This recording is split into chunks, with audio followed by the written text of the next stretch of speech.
রাজপথে বিশৃঙ্খলাকারীদের বিরুদ্ধে রুখে দাঁড়ানোর আহ্বান জানিয়ে প্রধানমন্ত্রী তারেক রহমান বলেছেন, যে কোনো মূল্যে দেশের শান্তি রক্ষা করতে হবে।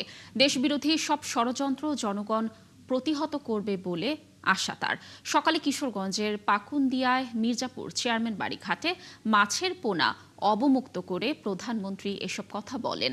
তিনি বলেন, সরকার দেশের মানুষের ভাগ্য পরিবর্তন করতে চায়। এতে কয়েকটি দল বাধা দিয়ে বিশৃঙ্খলা সৃষ্টি করছে। সবাইকে হাতে হাত রেখে রাষ্ট্র মেরামতের কাজ করার আহ্বান জানান সরকার প্রধান। মানুষের গণতান্ত্রিক অধিকার সমুন্নত রাখতে সতর্ক থাকার পরামর্শ দেন তারেক রহমান। ফ্যাসিবাদী সরকারের অপরিকল্পিত পদক্ষেপের কারণে বর্তমানে বিদ্যুৎ সংকট দেখা দিয়েছে বলে মন্তব্য করেন তিনি। বিদ্যুৎ সমস্যা সমাধানে আগামী সংসদ অধিবেশনে সরকারের 10 বছরের পরিকল্পনা তুলে ধরার কথা আবারও জানান প্রধানমন্ত্রী।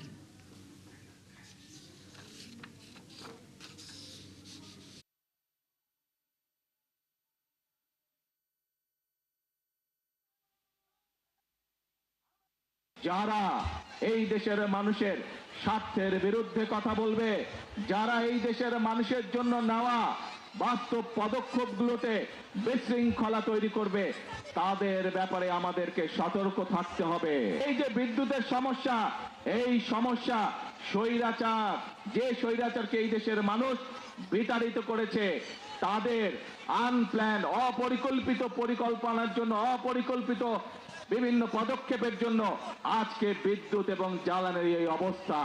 প্রিয় ভাই বোনেরা, আপনারা যেহেতু বিএনপিকে নির্বাচিত করেছেন, বিএনপি দেশের মানুষের দল, বিএনপি এদেশের স্বার্থেই কাজ করবে, বিএনপি এদেশের মানুষের স্বার্থে কাজ করবে। আজকে এখানে দাঁড়িয়ে আপনাদের সামনে আমি বলতে চাই, এই আগামী 27 তারিখে আবার জাতীয় সংসদের অধিবেশন শুরু হবে। সেই জাতীয় সংসদ অধিবেশনে আপনাদের দল, আপনাদের সরকার দেশের মানুষের সামনে জাতীয় সংসদের মধ্যে উপস্থাপন করবে কিভাবে আমরা ইনশাআল্লাহ আগামী 10 বছর এই দেশের বিদ্যুৎ সমস্যার সমাধান করব। দর্শক, কিশোরগঞ্জ সফরের অংশ হিসেবে বিকেলে শোলাকিয়ায় যাচ্ছেন প্রধানমন্ত্রী তারেক রহমান। এ বিষয়ে আরও বিস্তারিত তথ্য জানাতে আমাদের সাথে যুক্ত হচ্ছেন সহকর্মী সালেক হোসেন রনি। রনি, প্রধানমন্ত্রী কয়টা নাগাদ পৌঁছাবেন সেখানে, আর সভাস্থলে দলীয় নেতাকর্মীদের উপস্থিতি আজ কেমন দেখছেন, আর প্রধানমন্ত্রীর সভার বিষয়ে তারা আসলে কি বলছেন, তাদের প্রত্যাশার জায়গাটি আসলে কি জানাবেন আমাদের?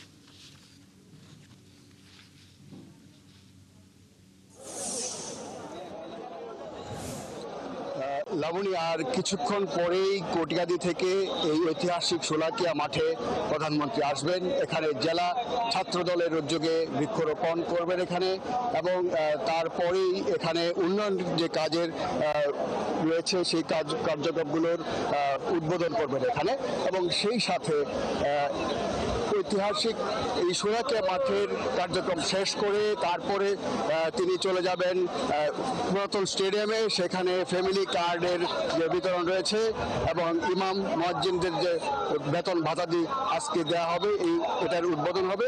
এবং এখানে আমরা ইতিমধ্যেই দেখেছি যে এই শোলাকিয়া মাঠের বাইরে এবং ভিতরে নিরাপত্তার কারণে কিন্তু ভিতরে এখনো ঢুকছে মানুষ, এবং বাইরে অসংখ্য মানুষ কিন্তু অপেক্ষা করছে প্রধানমন্ত্রীর জন্য। এবং নেতাকর্মীদের আশা এবং আকাঙ্ক্ষা যে কিশোরগঞ্জের উন্নয়নের যেসব বাস্তবায়ন করা হবে, প্রধানমন্ত্রীর মুখ থেকে তারা শুনতে চাচ্ছেন এই কিশোরগঞ্জের উন্নয়নের জন্য কি বলবেন।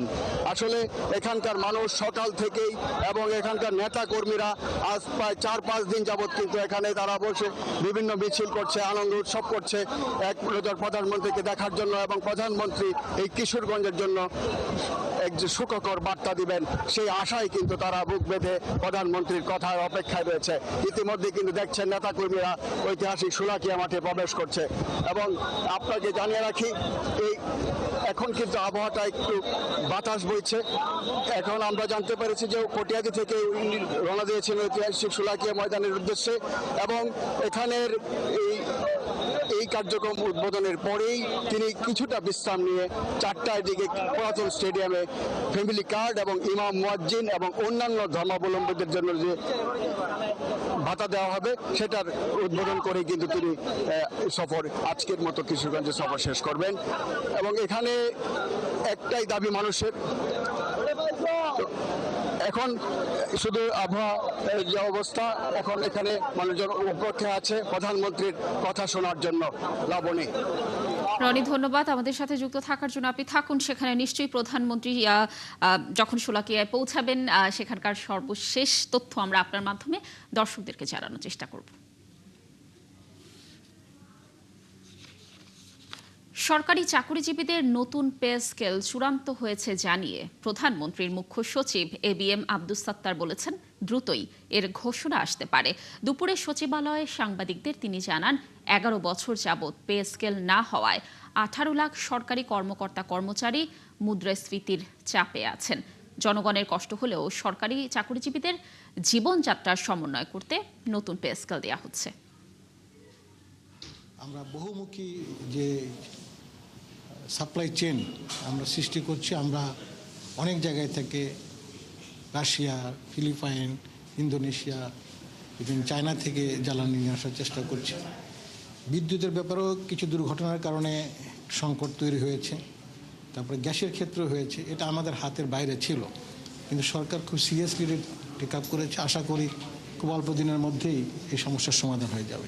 পে স্কেল তো বিবেচনাধীন আছে এবং গভর্নমেন্টের কমিটমেন্ট আছে, এটা আমরা বাস্তবায়ন করব এবং এটা চূড়ান্ত পর্যায়ে আছে, যে কোনো মুহূর্তে পে স্কেল ঘোষণা হতে পারে। দেশের 23তম রাষ্ট্রপতি নির্বাচনের বিএনপি প্রার্থী মির্জা ফখরুল ইসলাম আলমগীর ও জামায়াত জোটের অলি আহমেদের মনোনয়ন বৈধ ঘোষণা করেছে ইসি। আজ নির্বাচন কমিশনে যাচাই বাছাই শেষে এই ঘোষণা দেয়া হয়। জামায়াতের দাবি, সংবিধানের 70 অনুচ্ছেদ সংসদ সদস্যদের স্বাধীন ভোট দানে বাধা। তবে বিএনপি বলছে ভোটের আগে এ নিয়ে আলোচনা উদ্দেশ্যমূলক। বিস্তারিত ফারজানা আক্তারের প্রতিবেদনে। 20 আগস্ট অনুষ্ঠিত হতে যাচ্ছে দেশের 23তম রাষ্ট্রপতি নির্বাচন। এর আগে বৃহস্পতিবার মির্জা ফখরুল ইসলাম আলমগীরকে প্রার্থী করে মনোনয়ন সংগ্রহ করে বিএনপি, আর অলি আহমদকে প্রার্থী করে জামায়াত জোট। তফসিল অনুযায়ী রোববার তাদের মনোনয়নপত্র যাচাই বাছাই করে নির্বাচন কমিশন। এ সময় মির্জা ফখরুল ইসলাম আলমগীর ও অলি আহমদ দুজনেরই মনোনয়ন বৈধ ঘোষণা করে ইসি। ডক্টর অলি আহমদ বিক্রম স্যারের জন্য মনোনয়নপত্র সকালে বাছাই করা হয়েছে। প্রথমটাই বাছাই করে যথার্থতা পাওয়া গেছে, কাজে সেটাই আপনার গৃহীত হয়েছে। আর পরবর্তীতে মির্জা ফখরুল ইসলাম আলমগীর স্যারের যেটা মনোনয়নপত্র সেটাও যথার্থ পাওয়া গেছে এবং তাহলে এখন দুইটাই মনোনয়নপত্র ভ্যালিড এবং আগামী 18 তারিখ হচ্ছে আপনার মনোনয়নপত্র প্রত্যাহারের দিন। এদিন নির্বাচন কমিশনের সংবাদ সম্মেলনে জামায়াত জোটের নেতারা বলেন, সংবিধানের 70 অনুচ্ছেদ সংসদ সদস্যদের স্বাধীন ভোটে বাধা তৈরি করছে। গণতান্ত্রিক ধারাবাহিকতাটা বজায় থাকে, এটা আমরা চাই এবং এই বিষয়টি আরও সুন্দর হতো যদি সংবিধানে একটি বাধা না থাকতো। আপনারা সকলেই জানেন সংবিধানে 70 অনুচ্ছেদ থাকার কারণে সংসদ সদস্যগণ স্বাধীনভাবে ভোট দিতে পারবে না। আমরা মনে করি এটা স্বাধীন ভোটাধিকারের পথে একটি বড় ধরনের অন্তরায় এবং আমাদের দাবি হচ্ছে জুলাই সনদের আলোকে যে কোনো মূল্যে হোক ভবিষ্যতে এই ধারাটি সংশোধন করতে হবে। এ সময় বিএনপি নেতারা বলেন, রাষ্ট্রপতি নির্বাচনের আগে 70 অনুচ্ছেদ নিয়ে আলোচনা বিভ্রান্তি তৈরি করছে। সেটা পরবর্তী সংসদ যদি বিবেচনা করে সবাই মিলে এটা হতে পারে। না, এখন রাষ্ট্রপতি নির্বাচনের আগে এই প্রশ্নটা অবান্তর। বাধা কি বাধা না, আমার প্রচলিত সংবিধান অনুযায়ী আমাকে পথ চলতে হবে। সেই সংবিধানে আমার যেখানে বাধা আছে সেই বাধা অতিক্রম করার জন্য আমাকে সংসদ থেকে সংশোধন করতে হবে, এর বাইরে না। রাস্তাঘাটে বলে লাভ নেই। আগামী 18 আগস্ট রাষ্ট্রপতি নির্বাচনে প্রার্থিতা প্রত্যাহারের শেষ দিন। ফারজানা আক্তার, 71, ঢাকা। ভারতে পলাতক দণ্ডপ্রাপ্ত শেখ হাসিনা ও হাদি হত্যায় জড়িত আসামিদের দেশে ফেরাতে প্রত্যর্পণ আইন বাস্তবায়ন সহ অনুকূল পরিবেশ তৈরির আহ্বান জানিয়েছে বাংলাদেশ। প্রধানমন্ত্রী তারেক রহমান ভারত সফরের আগেই এ বিষয়ে অনুকূল পরিবেশ তৈরি করতে দিল্লিকে চিঠি পাঠিয়েছে ঢাকা। দুপুরে পররাষ্ট্র মন্ত্রণালয়ের মুখপাত্র ব্রিফিংয়ে এসব তথ্য জানান। মুখপাত্র AKM শহীদুল করিম তিনি জানান, ভারত সরকারের কাছে দেয়া চিঠির জবাবের অপেক্ষায় রয়েছে বাংলাদেশ। তার আশা, বাংলাদেশের সার্বভৌমত্ব ও জাতীয় মর্যাদা রক্ষা করে ভারত এই অনুরোধ রাখবে। পররাষ্ট্র মন্ত্রণালয়ের মুখপাত্র আরও জানান, মানবতা বিরোধী অপরাধের দায়ে দণ্ডপ্রাপ্ত শেখ হাসিনাকে সম্প্রতি দিল্লিতে প্রকাশ্যে সংবাদ সম্মেলন করতে দিয়ে প্রত্যর্পণ প্রক্রিয়ার পরিবেশ নষ্ট করেছে।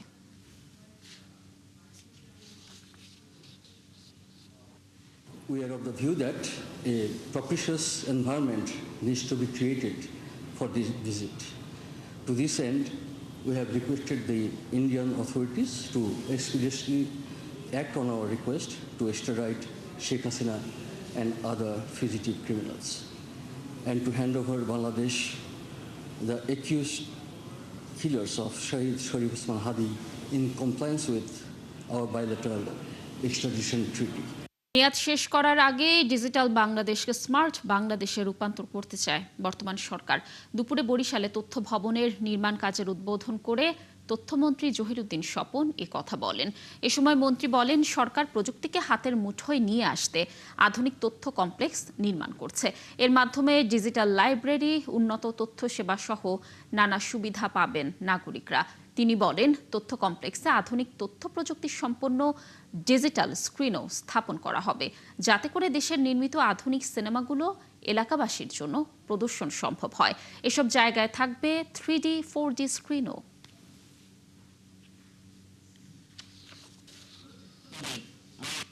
সবচেয়ে বড় চ্যালেঞ্জ হবে দক্ষ জনবল, কারণ এই সুবিধাগুলি নেওয়ার জন্য তো একটা দক্ষতা লাগবে। অতএব আমি একই সঙ্গে অনুরোধ করছি, আমি ভাবছি যে আমি শিক্ষামন্ত্রীকে চিঠি লিখব, যেখানে যেখানে তথ্য কমপ্লেক্স হবে সেখানকার বড় বড় শিক্ষা প্রতিষ্ঠানে তথ্য কমপ্লেক্সকে ব্যবহার করার, সর্বোচ্চভাবে ব্যবহার করার একটা প্যাম্পলেট, একটা লিফলেট যেন ওখানে বন্টন করা হয়, যাতে তারা এখানে আসে। বিনিয়োগ আকৃষ্ট করে দেশের উদ্ভাবনী উদ্যোগগুলো বাস্তবায়নে কাজ করছে সরকার। এর মধ্য দিয়ে বাংলাদেশ দক্ষিণ এশিয়ার শীর্ষ স্টার্টআপ হাব হিসেবে প্রতিষ্ঠিত হবে বলে আশা করছেন তথ্য যোগাযোগ ও প্রযুক্তি মন্ত্রী মাহবুব আনাম স্বপন। রাজধানীর আগারগাঁওয়ে আইসিটি টাওয়ারে সকালে উদ্যোক্তাদের জন্য সরকারি তহবিল ফান্ড অফ ফান্ডস উদ্বোধন উপলক্ষে সংবাদ সম্মেলনে তিনি এসব কথা বলেন। এ সময় মন্ত্রী জানান, পেশাদার ভেঞ্চার ক্যাপিটাল প্রতিষ্ঠানগুলোকে মূলধন যোগাতে সরকারি সহায়তায় ফান্ড অফ ফান্ডস চালু করা হয়েছে। এই উদ্যোগে দেশের উদ্ভাবনী ধারণা ও স্টার্টআপগুলো বৈপ্লবিক সমাধানে রূপ দেওয়ার পাশাপাশি মানসম্মত কর্মসংস্থান সৃষ্টিতে সাহায্য করবে বলেও জানান মন্ত্রী। দেখাতে চাই বাংলাদেশে যে আমাদের এই সরকার, দায়িত্ব হিসেবে সরকার এগিয়ে নিয়ে যাচ্ছে আমরা, সুতরাং এই দায়িত্বগুলি আপনাদের হাতে রয়ে গেছে। আপনারা if you are helpful to the government, I am sure government সামনের দিকে এগিয়ে যাবে। সুতরাং আপনাদের সবার যারা এখানে আছেন, আমাদের আপনার সবারই সাহায্য সহযোগিতা আমি কামনা করছি। তীব্র গ্যাস সংকটে বিপাকে পড়েছেন নারায়ণগঞ্জের বাসিন্দারা। দিনের বড় একটি সময় বাসাবাড়ির লাইনে গ্যাসের চাপ না থাকায় রান্না হচ্ছে না বহু পরিবারে। বাধ্য হয়ে কেউ কেউ কিনছেন এলপিজি সিলিন্ডার, কেউ ভরসা করছেন ইলেকট্রনিক বা কাঠের চুলায়, অনেকে হোটেল থেকে খাবার কিনে খাচ্ছেন। হাবিবুর রহমানের তথ্য ছবিতে প্রতিবেদন। নারায়ণগঞ্জের কালীরবাজার, চাষারা, ফতুল্লা, মিশনপাড়া, বাবুরাইল সহ বিভিন্ন বাজারের এলপিজি সিলিন্ডার ও ইলেকট্রিক চুলার দোকানে এখন রয়েছে সবসময় ভিড়। আগে যেসব পরিবার বিশেষ প্রয়োজন ছাড়া সিলিন্ডার গ্যাস ব্যবহার করত না, তারাও এখন সিলিন্ডার কিনছেন। শুধু রান্নার সরঞ্জাম নয়, ভিড় বেড়েছে হোটেল রেস্তোরাঁয়। নগরবাসী বলছেন, উপায় নেই, গ্যাস সরবরাহের যে অবস্থা তাতে বিকল্প খুঁজতেই হচ্ছে। ইন্ডাকশন চুলা কেনার পরে দেখলাম যে ইন্ডাকশন চুলা নিয়ে আসলাম ঠিকই, এখন আর বিদ্যুৎ নাই। আমাদের বাসা বাড়িতে গ্যাস নাই, আমরা হোটেলে খাওয়া দাওয়া করতেছি। হোটেলে খাওয়াটা নিরাপদ না। হোটেলে খাইতে গেলে দেখা গেছে তেল বেশি, গ্যাস্ট্রিকের সমস্যা। ব্যবসায়ীরা বলছেন, গ্যাস সংকটের কারণে রান্না করা খাবারের চাহিদা আগের চেয়ে কয়েক গুণ বেড়েছে। হোটেলগুলো গ্যাসের বিকল্প জ্বালানি ব্যবহার করায় খাবারের দামও বাড়িয়ে দিয়েছে। গ্যাসের এই সমস্যা প্রত্যেকটা জিনিসের কিন্তু দাম বাড়াইছে।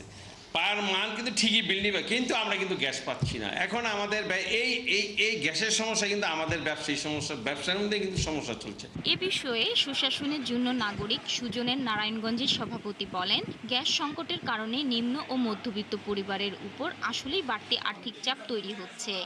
গ্যাসের সাথে রিলেটেড যে বিকল্প জ্বালানি, বিকল্প যে ইলেকট্রনিক্স যে চুলাগুলো আছে, সেই চুলাগুলোর দাম বেড়ে যাচ্ছে এবং এই চুলাগুলো এনেও তারা বাসায় ব্যবহার করতে পারছে না ডিউ টু বিদ্যুতের সংকট। মধ্যবিত্ত মানুষের জীবনযাপনে চরম একটি দুর্বিষহ জীবনযাপন তারা করছে। তিতাস গ্যাস কর্তৃপক্ষের দেওয়া তথ্য অনুযায়ী নারায়ণগঞ্জের এই মুহূর্তে গ্যাস গ্রাহকের সংখ্যা 1 লাখের মতো। শাকিলা সিথি, ৭১। এদিকে সারা দেশে ঘন ঘন লোডশেডিংয়ে দুর্বিষহ হয়ে উঠেছে জনজীবন। জেলা শহরে দিনরাত মিলিয়ে ৮ থেকে ১০ ঘন্টাও বিদ্যুৎ থাকছে না। গ্রামের পরিস্থিতি আরও ভয়াবহ। এতে শিল্প কারখানায় উৎপাদন ব্যাহত হচ্ছে। ক্ষতির মুখে পড়েছেন বিদ্যুৎ নির্ভর ব্যবসায়ীরা। সহকর্মীদের তথ্য ছবিতে প্রতিবেদন। চুয়াডাঙ্গায় গরমের সাথে যুক্ত হয়েছে লোডশেডিং। দিন রাত মিলিয়ে ৭ থেকে ৮ ঘন্টা বিদ্যুৎ না থাকায় বিপাকে পড়েছে সাধারণ মানুষ। শিক্ষার্থীদের পড়াশোনা ব্যাহত হচ্ছে। প্রচণ্ড গরমে মানুষ নানা রোগে আক্রান্ত হচ্ছেন। হাসপাতালগুলোতেও বেড়েছে রোগীর সংখ্যা। কারেন্ট পাচ্ছে না, আমাদের ছেলে পিলে আছে, তারা লেখাপড়া করতে পারছে না। যখনই বাড়তে আসি তখনই কারেন্ট থাকে না। লোডশেডিং এর কারণে আমাদের প্রচন্ড কষ্ট হচ্ছে এবং আমাদের সিলেবাসের পড়া কমপ্লিট করতে আমাদের চরম কষ্ট হচ্ছে। নেত্রকোনায় পল্লী বিদ্যুতের আওতাধীন এলাকায় দিন রাত মিলিয়ে ১৬ থেকে ১৮ ঘন্টা বিদ্যুৎ থাকছে না। পিডিবির আওতাধীন এলাকাগুলোতেও দফায় দফায় বিদ্যুৎ যাচ্ছে। এতে ক্ষতির মুখে পড়েছেন বিদ্যুৎ নির্ভর ব্যবসায়ীরা। দীর্ঘ সময় বিদ্যুৎ সংকটে থাকার কারণে আমরা নেত্রকোনা জেলার মধ্যে যারা ব্যবসায়ী গ্যাসের ছোটখাটো, আমরা খুবই সমস্যার মধ্যে আছি। কারেন্ট প্রচুর বিরক্ত করতেছে। এটার ফেস বলতে ভাই, কারেন্ট মনে করেন যে দিনের বেলা গেলে এটা কোনো সমস্যা হয় না, কিন্তু রাত্রে মনে করেন যে কাজকর্ম করে আসি, ঠিকমতো ঘুম হয় না। ঘন ঘন বিদ্যুৎ চলে যাওয়ায় আশুলিয়া শিল্পাঞ্চলে উৎপাদন ব্যাহত হচ্ছে। আবাসিক এলাকায় একাধিকবার বিদ্যুৎ চলে যাওয়ায় বেশি ভোগান্তিতে পড়েছেন শিশু, বয়স্ক ও কর্মজীবীরা। অনেক এলাকায় রাতেও ৩ থেকে ৪ বার লোডশেডিং হচ্ছে।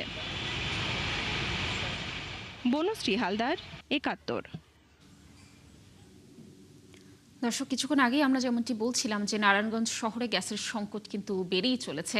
গ্যাস সংকটের আরও তথ্য আপনাদেরকে জানাবো। যুক্ত হবেন আমাদের সহকর্মী হাবিবুর রহমান। হাবিব, দর্শকদেরকে আমরা বলছিলাম যে নারায়ণগঞ্জ শহরে গ্যাসের সংকট আসলে দিন দিন বাড়ছে। এই মুহূর্তে আপনার কাছে কি তথ্য রয়েছে বিষয় সর্বশেষ, আর সংকট কাটাতে প্রশাসন কোনো উদ্যোগ নিয়েছে কিনা, আর তিতাস গ্যাস কর্তৃপক্ষ কি বলছে আসলে জানাবেন।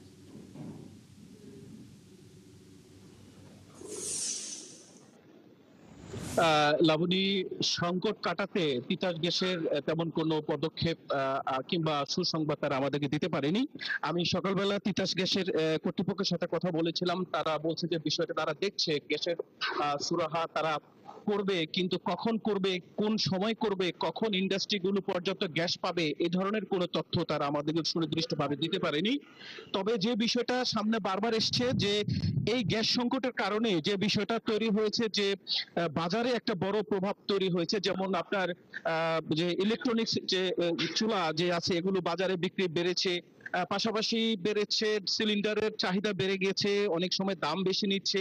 রেস্টুরেন্টে খাবারের যে বিষয়টা আছে, রেস্টুরেন্টে বাসায় গ্যাস লাগার কারণে রেস্টুরেন্টে একটু ভিড় বেড়েছে, তাদের বেচা বিক্রি বেড়েছে। যদিও রেস্টুরেন্ট কর্তৃপক্ষ আমাদেরকে বলছে তারা তাদের প্রোডাকশন ঠিক রাখতে, কাস্টমারকে সাপোর্ট দেওয়ার জন্য অতিরিক্ত ব্যয় তারা সিলিন্ডার কিনে আনতে হচ্ছে।